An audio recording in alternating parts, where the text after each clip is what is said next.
the blood, all the pain. All the blood, all the pain.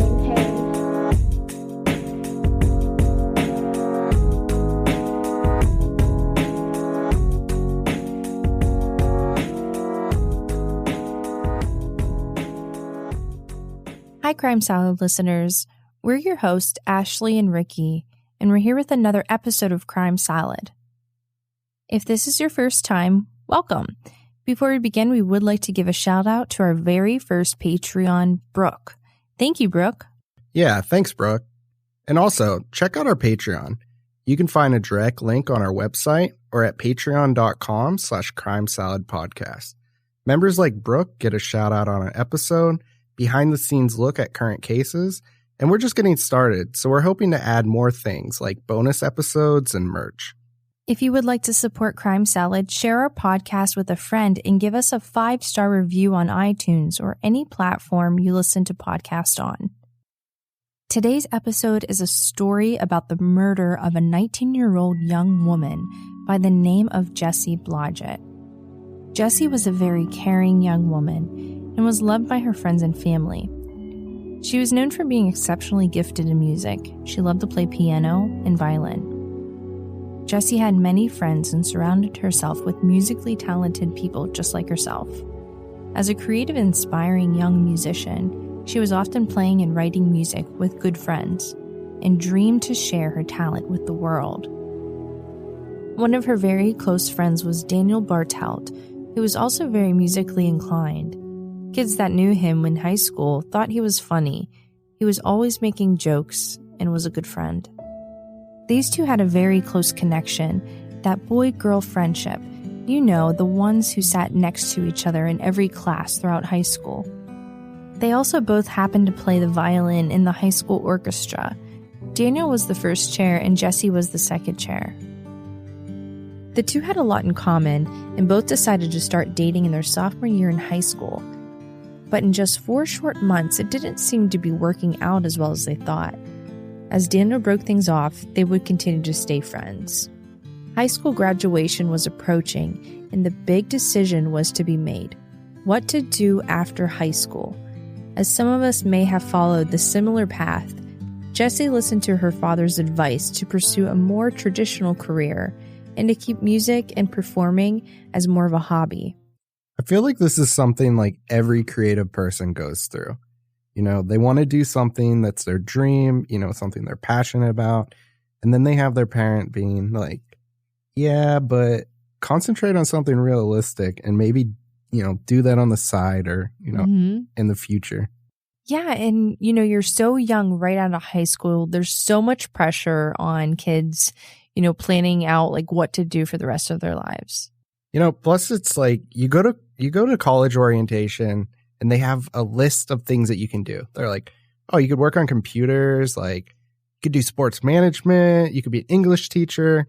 And it's like, okay, I guess if I have to pick out of this box, I'll do sports management.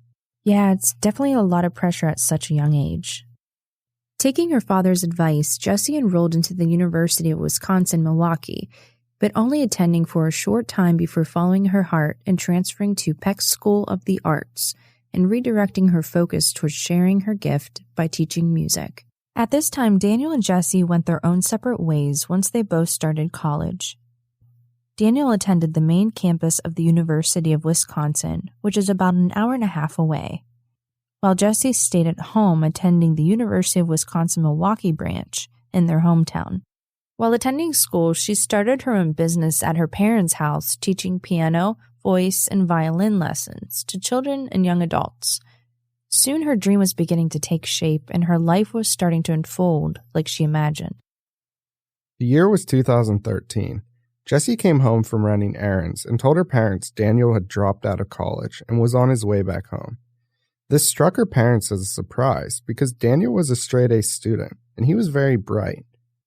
It's possible that Daniel was feeling the same about following his dreams as Jessie did. Daniel was very gifted in the performing arts. While back at home, he starred in the main role in the play Bye Bye Birdie.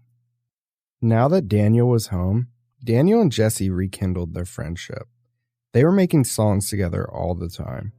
One of the songs they titled Jessie and Dan Bartelt Demo, where you can still find it on YouTube.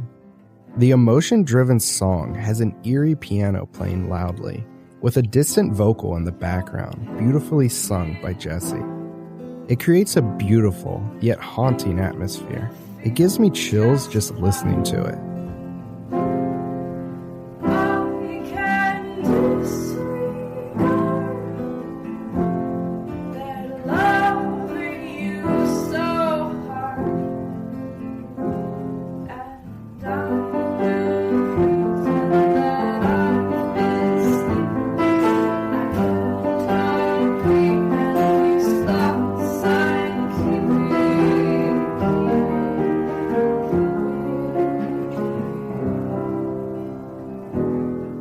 Around this time, Jessie auditioned and was cast as the fiddler in Fiddler on the Roof. A few weeks later, it was opening night, and the show was a success. Following the show, Jessie attended the cast party with friends. Jessie is seen in a video we came across looking a little uneasy as two older men were talking to her. She went home that night and took notes in her diary, writing, "I think I'm being corrupted. I think certain men are taking what should be platonic love and perverting it into a competition." And Jessie also writes, "I am not helpless. I will recognize problems and confront them without fear. God be with me." But what Jessie doesn't know is this would be her last night on Earth. The next morning, Jessie talked to her parents about how the cast party went before they left for work.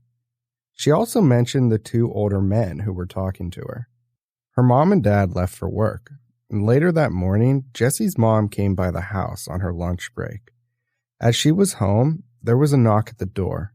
It was one of Jessie's students stopping over for a lesson. Her mom kept calling for her and starting to get mad because she wasn't answering, and even more upset that she wasn't prepared for the lesson. She then goes into Jessie's room and touches her arm to wake her up. But something sent chills down her spine. Jessie was cold. As soon as she realizes Jessie is not waking up and something is wrong, she quickly dials 911. What you're about to hear is the actual recording of the call she made.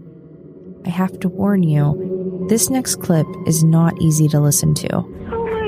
Hartford 901, what's your emergency? My daughter is blue. I went to wake her up, and I just got home from for lunch, and she won't wake up. She's 19. My God. Okay, hang on just a second. Okay. Okay, so is she breathing? I don't think so, no. Okay, ma'am, do you know how to do CPR? Jessie. Do you know how to do CPR, ma'am? She's cold. She's cold. She's cold? She's cold. Oh my gosh, she's good. Okay. Oh my God.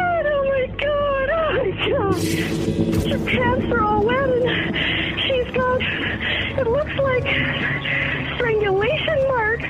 There are strangulation marks? That's what it looks like. I don't know what's going on. Honey, what happened to you? No. Honey, no. Jessie was found by her mother. Her hair and her clothes were wet. Her skin was blue and cold to the touch. Ligature marks on her wrist, ankles, and neck. When police arrived, they suspect this was a homicide. Her body was staged. It appeared to police that her body was washed and placed in bed covered up. Whoever did this to Jessie had to have known the family's whereabouts as well as Jessie's. Police determined there was no forced entry into the home, so police didn't have to look too far. There could only be a few knowing suspects. What about the older guys at the cast party? People who were there mentioned there was a weird vibe going on that night. A witness, who was also one of Jessie's friends, stated she remembers an older guy forcefully pulling Jessie onto his lap. Could the journal entry Jessie wrote be about the same incident her friend saw? It seems like a huge red flag that just the day after the cast party, Jessie was killed. The guy was found by police and they bring him in for questioning. Suspiciously, he didn't show up for work the day Jessie was killed. They continue with questions about Jessie. However, he is cleared pretty quickly. Police feel like they didn't have their guy. The case was still open and the search for the killer continued. The cast party guy definitely seems suspicious, but this murder seems to be premeditated, so it would have to be someone that knows the house or, like we mentioned before, knows everyone's whereabouts, unless the guy at the cast party knew Jessie more than what we know. I mean, could the guy have followed her home after the party to see where she lived, though? I mean, Jessie seems like a pretty strong-willed girl, but I don't know. Maybe the fact that Jessie wasn't interested triggered the guy to attack her. Plus the police cleared him so quickly. Could they have missed something? Yeah, they definitely could. But this case isn't over yet. With a crime scene left like this, there would have to be DNA evidence at the scene. And another thing that's strange? Not too far from Jessie's home is a small town about 12 miles away in Richfield, Wisconsin. Just 3 days before Jessie's murder, a rare attack happened at a local park. A young woman named Melissa Eltzer was walking her dog at a local park when she was tackled from behind by a man with a knife attempting to stab her. Luckily, she was able to escape from the attack and contact the police right away. She explained that she was just about to leave the park in the morning when she heard footsteps behind her and could feel someone following her. She looked behind her and saw a guy, but just thought this was a random guy acting strange. As he was getting closer and closer to her, she realized he had a knife. Police and Melissa returned to the park where it all happened. Melissa says she remembers hitting the ground on her stomach as he was on top of her. She held onto the blade of the knife with her hand as they were both fighting for it. She was doing everything she could to fight for her life. Melissa was a strong, athletic woman, and soon the attacker was giving up. He looked her dead in the eye and said, "Can I just go?" He asked for the knife back, but Melissa wasn't letting go. She knew it could be used against him. Not only did she fight him off her, she knew every little detail of what he looked like. She described to the police the attacker was a white male, 18 to 20 years of age, 6'2", 210 pounds. He had light blonde hair and very fair skin. She even noted that he wore plaid shorts. She said he drove a dark blue Dodge Caravan, but wasn't quite sure of the year, and knew it was an older style. That's a very detailed description for someone who was just recently attacked, and for this young woman to not give up a fight is truly amazing. Police released the description of the suspect and a composite of the sketch. Once this information was public, police were expecting calls to start coming in. A police officer saw this information and reported seeing a car matching the description that was made public. He says he took down the license plate number of the car parked in the same spot months ago. The police used this number to run the plates and find out the owner of the car did not match the description of the young man at the scene. The car was actually owned by a middle-aged couple. So police contact the owners of the vehicle, and when speaking with police, they were surprised to admit the description seemed to perfectly match their son. Telling police their son is 20 years old, roughly 6'1", and around 200 pounds. The parents willingly cooperated with police by giving them their son's cell phone number. Once the police have his number, they call him immediately. On the other end, the boy's phone rings unexpectedly. The police ask him to come down to the station for questioning. While he agreed right away, no questions asked or with any hesitation whatsoever, his only reply was, "Oh, okay, I'll be right there." While still on the phone, the police asked where he was. He told them he was at Jessie Blodgett's vigil. Once they got off the phone, police were a bit thrown off as to why he never asked what he was needed at the station for, or what any of this was about. Okay, so let's take a step back. What are the chances a suspiciously parked vehicle that the police reported weeks ago is now linking to a young man with the same description that Melissa gave after she was attacked, and the suspect also knowing Jessie Blodgett. I mean, this could definitely be a coincidence, but things are getting more and more strange with this case. At this point, Jessie Blodgett's case was all over the news, and police were well aware of the recent murder. However, their main focus was to find out who attacked Melissa Etzer at the park. While at the vigil, the suspect, who was like family to the Blodgetts, was reminiscing and mourning the loss of Jessie with friends and family. After the call with police, he announced to Jessie's family and friends that he was called down to the station. On his way out, Jessie's dad gave Daniel a hug and told him they will be questioning all of Jessie's friends and not to worry too much about it. Yes, you heard that right. The suspect attending Jessie's vigil is Daniel Bartelt, the same young man who was best friends with Jessie. It's important to note here at this time, Daniel had Jessie's family's full support. When he arrives, police ask Daniel why he thinks he was brought down to the station. He tells police probably for the questioning of Jessie Blodgett's murder. And even though this was not why they asked him to come down, they ask him what he thinks happened to Jessie. And without hesitation, he confidently tells police he thinks someone raped and murdered her. This was alarming to police because they were only a few days into the investigation, and no indications of her being raped were even mentioned or made public. This is where police believe Daniel slipped up. Getting back on subject, police asked Daniel a series of questions about the attack on Melissa in the park. After some time, Daniel confesses to attacking Melissa in the park. He claimed he had a lot going on in his life right now, and with his recent decision to drop out of college and move back home, he just wanted someone else to feel the pain that he was feeling.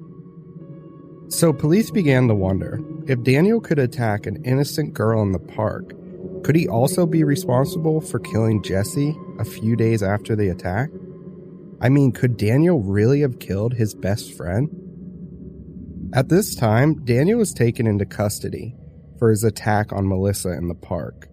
But police are suspicious he may also be responsible for the murder of Jessie Blodgett, and they need to spend more time with him for questioning.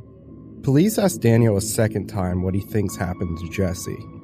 This time, Daniel is more careful with his reply and simply tells police he has no idea what happened to her. During their questioning with Daniel, he would appear to cry hysterically and put on quite a show for police. Now, you have to remember, Daniel is an extremely bright kid and a trained actor, but police are trained to identify these types of behaviors. One of the officers pointed out, when questioning Daniel directly about his relationship with Jessie, he would sob uncontrollably, but he would never shed an actual tear. So now, police need to figure out where Daniel was during Jessie's murder. Further into questioning, he admits him and Jessie did reconnect once he was back home from college, and their relationship was romantic. But he said they were keeping it a secret because he was actually dating someone else. As far as his alibi goes, he claims he was driving around in his parents' van, pretending to be at work the day Jessie was murdered. But instead of going to work, he actually drove to Woodland Park, where he was writing a series of short stories that he had been creating. The stories were about a fictional character named Jessica, a young girl who would eventually be murdered in his story. Daniel's case is quickly piling up against him, and police are convinced that he killed Jessie. But Daniel completely denies any involvement whatsoever. Police have no doubt he's the killer, and begin to press harder for him to confess.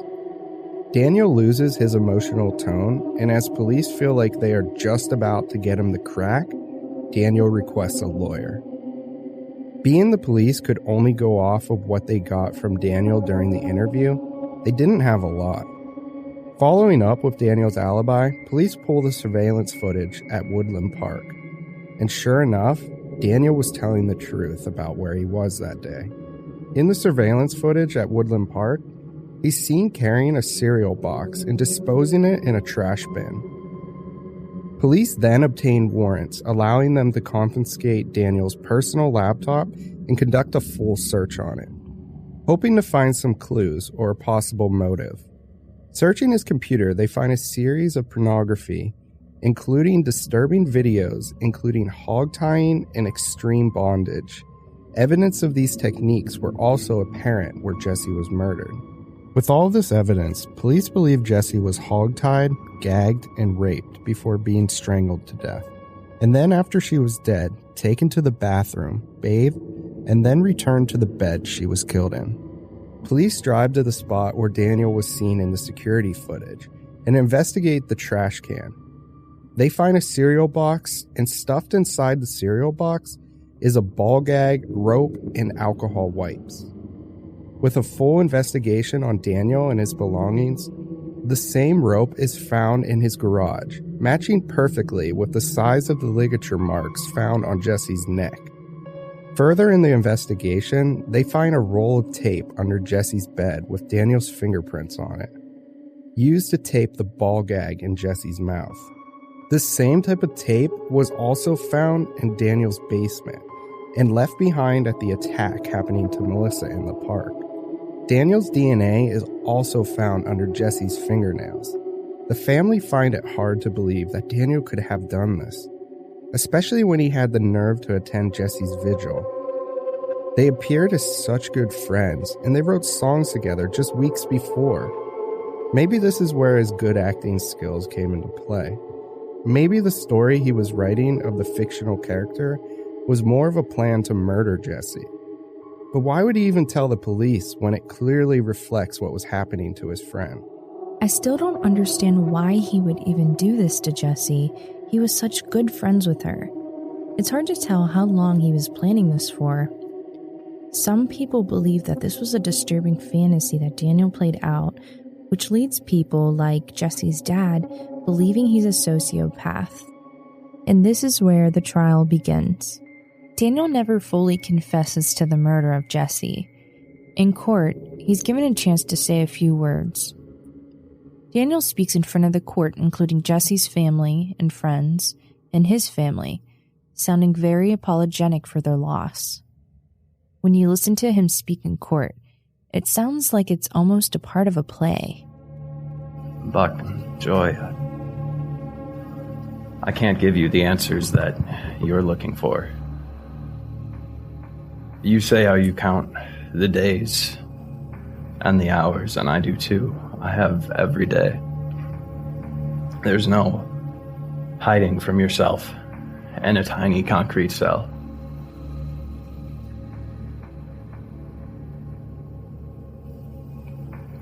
I have a disgustingly innate ability to lie to myself that I've exercised far too many times in my life. But I refuse to hurt someone other than myself by doing that. This jumpsuit that I'm wearing, these shackles that I'm put in, don't make me guilty. And I know there's evidence that I can't refute that would make you believe that I am guilty. This guy just makes my skin crawl. I couldn't imagine how the family felt in the courtroom. Based on all of the evidence found by police, Daniel's DNA found on the scene, and the disturbing searches found on his computer, the trial did not last long. This case arises from 2 crimes committed in July 2013, including the attack of Melissa Eltzer and the murder of Jessie Blodgett. Daniel faces 4 felony counts in all: 2 counts of first-degree intentional homicide, 1 count of first-degree recklessly endangering safety, and 1 count of false imprisonment. Daniel was sentenced to life in prison without parole. Jessie's family was heartbroken for the loss of their loved one. Jessie's father, Buck, even forgave Daniel, which I feel would be very hard to even say to the person who killed your own daughter. In this dark, depressing point of Jessie's family's lives, her dad starts an organization called the Love is Greater Than Hate Project. This is a nonprofit, and their dual mission is to end violence against girls and women and have all people inspired, educated, and motivated to choose love over hate. So this concludes the story of Jessie Blodgett. If you're interested in learning more about this case, you can find pictures of Jessie on our website at crimesaladpodcast.com and also on our Instagram at crimesaladpodcast. Help support Crime Salad by leaving us a 5-star review on iTunes or wherever you listen to podcasts. Remember to follow us on Instagram and be sure to tell a friend about Crime Salad. Thank you all so much for listening. We'll see you again. Crime Salad is a true crime podcast delivering a healthy portion of crime. Crime Salad is a Weird Salad production. Are you kidding me? That was perfect. All the blood, all the pain. All the blood, all the pain.